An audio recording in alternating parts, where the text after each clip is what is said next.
implanted and are not yet able to see the new dawn, will be doomed. No one will judge us if we escape, but it takes more courage, love, and caring to stay and ride it out, especially as I believe we can do it. More about that later. And remember, once we've raised our consciousness, we don't need to go through the tunnel towards the light anymore. We can come back with memories intact, no amnesia implants, and continue our work, and mind you, we can, if things get ugly, escape at any time. But again, those who want to leave are absolutely free to do so. We don't have a contract to stay here. When the God spell is broken, it's by choice. There is no need to go into the tunnel of light. When you read this, you are at that point. The key to freedom is disobedience towards those who keep us in chains. Remember, they need to have our permission to enslave us, whether it's a conscious decision or not. Of course, we have to be smart about it and not just go and sit in the forest and think we're disobeying the Syrians. It's a process, and can only be done if we choose to stay for some lifetimes yet.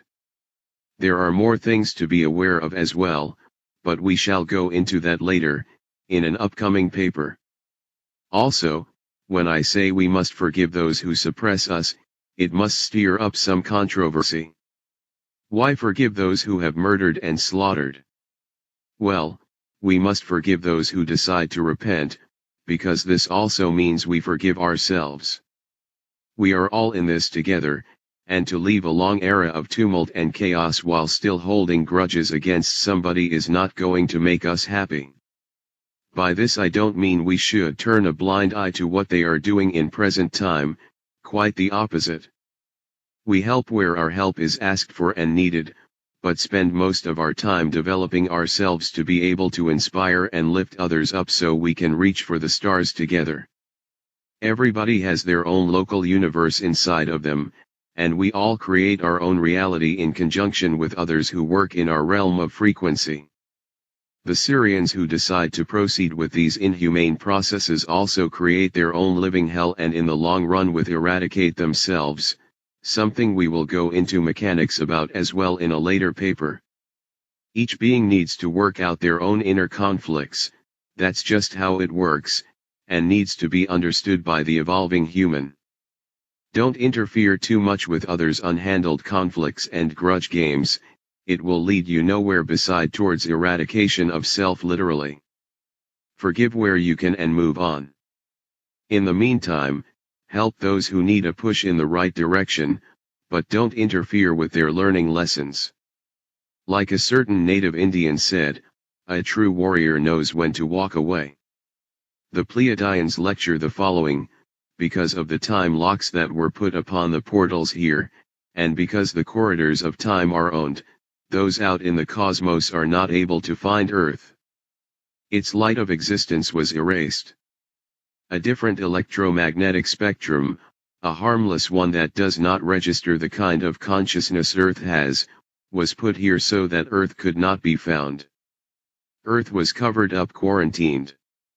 If only one road exists in and out, and it is locked, then commerce is forbidden from entering time corridor, and it is cut off completely from all other influences.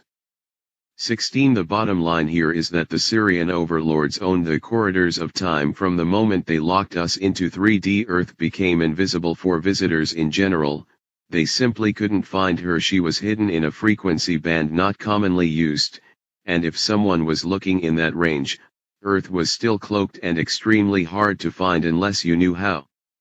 They own the portals that come to the planet, and leave it.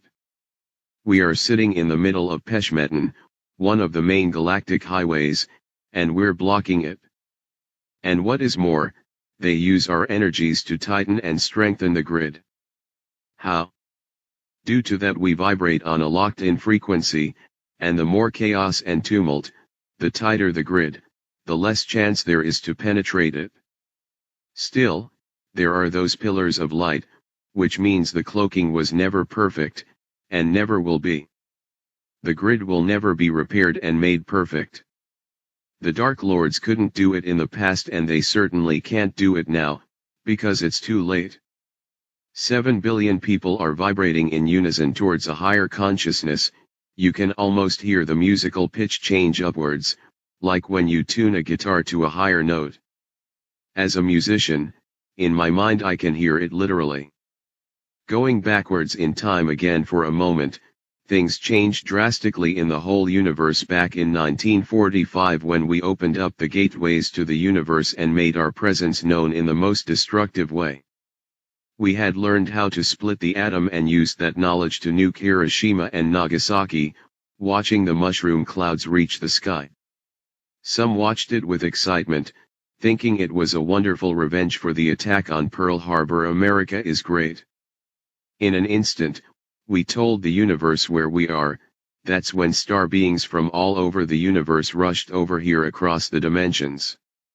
Most of them were extremely concerned, because here was a civilization who could split the atom but used it destructively on their own planet, their own home. And the effects of those explosions, plus all of those that came after, rippled out across the dimensions in a most destructive way. We told the universe, hey, we're here, but no one was impressed. Most were happy that we were kept in quarantine and voted for that we should remain isolated that way. 17. No one wanted to give us a ticket to the stars. 6.3 Civilizations inserted through time portals. After the destruction of the original Terra during the War of the Titans, the Sirians had to reconstruct the whole planet, which we will talk more about in the next paper. Before the genetic engineering and manipulation began, there was no grid around Earth. It was basically set up here more than 500,000 years ago to seal Earth off from the rest of the universe, while the frequency fence, which locked our ancestors into 3D, was set up about 300,000 years ago. The Sirians' own founders, the ones who worked with them, such as the Aryan called Enki, and the Sirian female known as Ninhursag, Ninki, or just Nin, recreated much of the fauna and flora from seeds they had stored since earlier, but they were not the ones who recreated the living library. About 500,000 years ago, when our planet was really coming to life again, whole civilizations were inserted on Earth via time portals, by first penetrating the grid through the pillars of light. This was not an easy task due to the artificial grid, but it was done, nonetheless. These events are quite extensively explained in Barbara Marciniak's channeled book, Earth Pleiadian Keys to the Living Library. The Pleiadians tell us that the planet at this time was owned by the Sirians, although they call them Lizzies in the book, after a devastating space war, the Titan Wars, which the Lizzies won. However, those who cared for the living library, the original founders, reinserted both the library and civilizations that existed here side by side with the Sirians. These beings could do things like this. They had whole blueprints, or templates, for civilizations that had worked well elsewhere and still did, because time is simultaneous, and often they used these blueprints and inserted them on other worlds, with small modifications and alterations to better fit with the existing environment. They transported these civilizations through the corridors of time, just to manifest them wherever they felt it was right to do so. Some of these civilizations here on Earth existed for 500 years, others for 1,000 years or more, but most of them were eventually fought off by the Sirians and disappeared. However, they did not cease to exist, because on a multidimensional level they are always existing.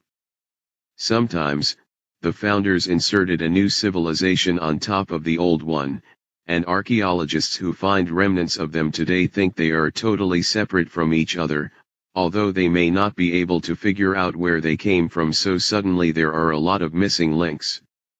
In reality, they are just layers upon layers, and when the time portals open again, like they do now, all these civilizations will start existing simultaneously as time collapses and timelines start merging at the end of a cycle.